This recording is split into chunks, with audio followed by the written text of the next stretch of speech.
This program is brought to you by thepodcastfactory.com. You're listening to the Pretend You're Fired Today podcast. And now, here's your host, Lisa Rangel. Welcome and hello. Welcome to the 42nd episode of the Pretend You're Fired Today podcast. I'm Lisa Rangel, host of the Pretend You're Fired Today podcast and founder of Chameleon Resumes. We are an executive resume writing, LinkedIn profile development, and job search consultancy firm that helps executives and high potential leaders land their next position faster. And on today's episode, we're going to outline 6 steps for you to take to position yourself to land or maintain an executive role. The higher level the job, the more risk a company assumes. And at this point, the job is less about just generic qualifications and more about people skills, leadership qualities that bring results. This terrain can be tricky. It sometimes can be more subjective. I mean, the results part is concrete, but how you get there can sometimes be subjective and open to interpretation. However, by implementing our tips, you'll increase your chances of moving from an executive role to a C-suite role, or from a mid-management role to an executive role, or maintaining what you have.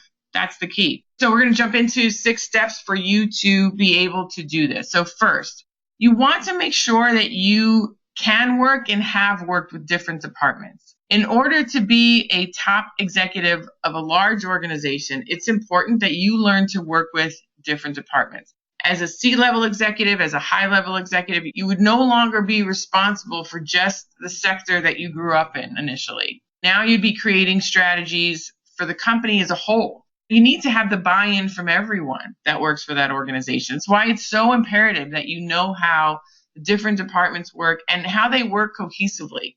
You'll also want to beef up your skills in various areas that aren't necessarily your intuitive place to gravitate towards. For example, if you're more involved in the financial sector, definitely look into how sales and marketing teams work. The other way around as well. So build rapport with managers from different departments. They'll be able to support you, sponsor you, put in a good word for you, because they'll see that you have their interests in mind. That's the key.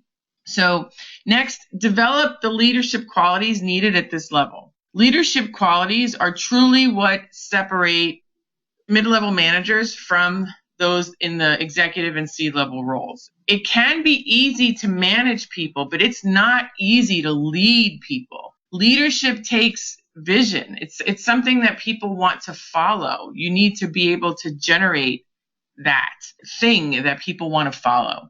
It also takes the ability of moving a big group then towards that vision, not even just one person. So as such, it's your job to start taking more responsibility in this area. It doesn't simply mean executing campaign strategies or product strategies that were handed to you from a particular area. It means creating them. It means finding the people that then can create them and make your vision happen. So it's leadership of people and leadership to attract the right people to create these initiatives that work across the board. So next, you want to build relationships with these top managers. Again, it's easy to manage, it's hard to lead. And the lead aspect of it comes from being able to build relationships. So if you're buying for C-level positions, your chances of getting that role may rely more heavily on how you and the C-suite leadership interact and relate than sometimes even on qualifications. You can be fully qualified, but if you do not have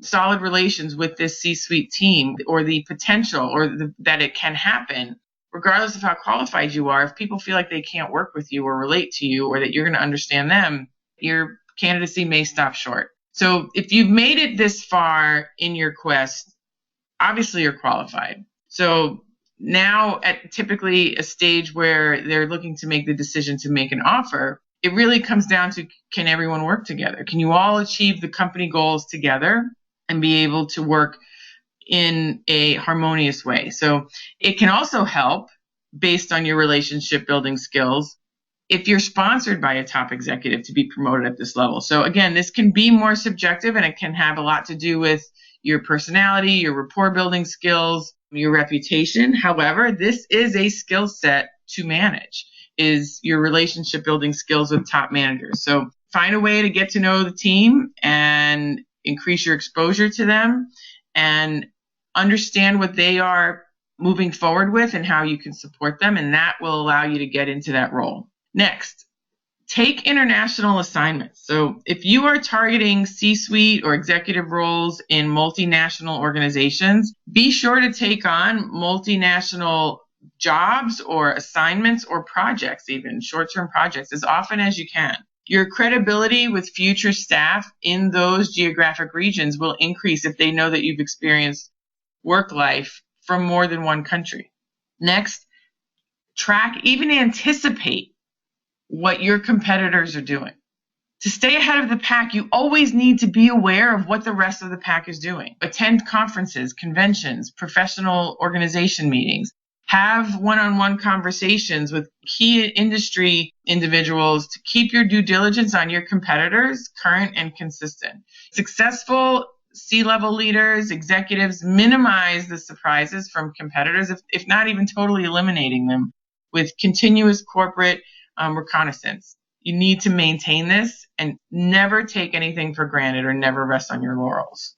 Lastly, stay ahead of demographic trends. This to me is really the big thinking. It's imperative to stay curious, stay ahead of what demographic trends are doing. This way you can forecast how your company can serve the growing demographics and their buying patterns and their habit patterns. And this way you're also ensuring that your company is not stuck with the mission of serving only shrinking markets. Because if your market is shrinking, so is your revenue typically and your profits. C-level roles and executive level roles are all about anticipation and strategy.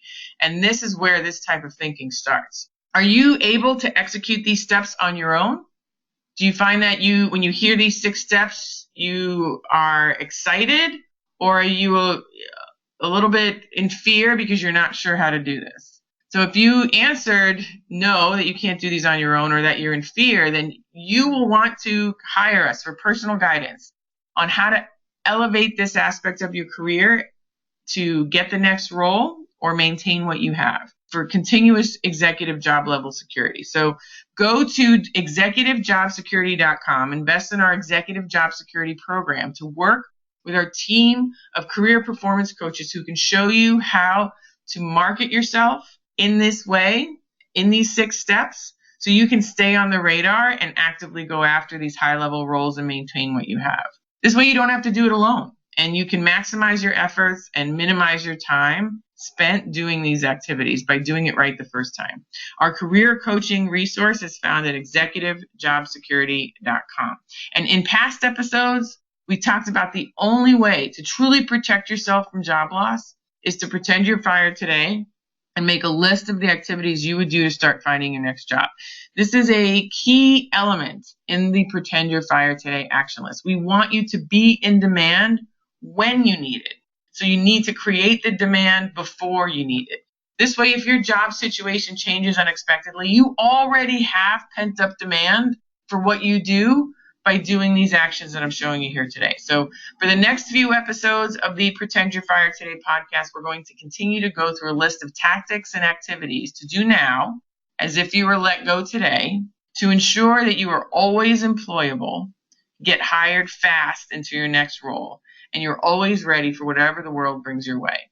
The first item on our Pretend You're Fired Today action list is getting your resume up to speed, and we cover that in episodes 1 through 8. And the second item on that list was updating your profile, which you can review in episodes 9 through 12. You'll want to revisit those episodes to make sure those documents are up to speed. And in the last 24 or so episodes, some of the topics we've covered are how to work with recruiters, how to answer salary questions for interviews and performance review periods so you can get raises. We've also talked about the ABCs of job security. These are episodes you're going to want to go back to and revisit and listen. I'm so proud of you for carving this time out for yourself and taking these steps to making yourself marketable before you need it. Most people wait and they think, it won't happen to me. And then boom, that unexpected job change happens. And then they're scrambling to learn this information to try to learn and get their network up to speed to try to land a job quickly. And it doesn't often happen quickly when that's the case, because you just need time to do this. So kudos to you for taking the time now proactively and learning this and doing it before you need it. This will help you stay employable. Being employable nowadays is not about staying in the same job for 30 years. Being employable nowadays is about always being able to land your next role fast. So that's the key. My friend saved me with her priceless advice, pretend you're fired today, and I'm paying it forward with you. And I ask you to pay this sentiment forward, share it with as many executives and rising professionals who you feel would benefit from this build it before you need it advice. Doing the steps suggested in this episode will help you get promoted or maintain the position you have currently in that high-level role. So in the next episode, we're going to discuss specific tactics to take to get promoted. I will make this path very clear for you. You won't want to miss the next episode.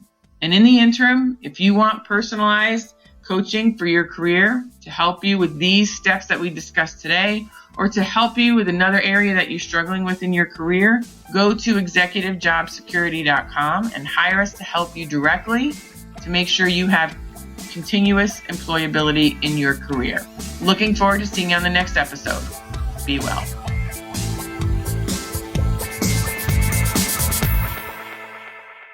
This is the podcastfactory.com.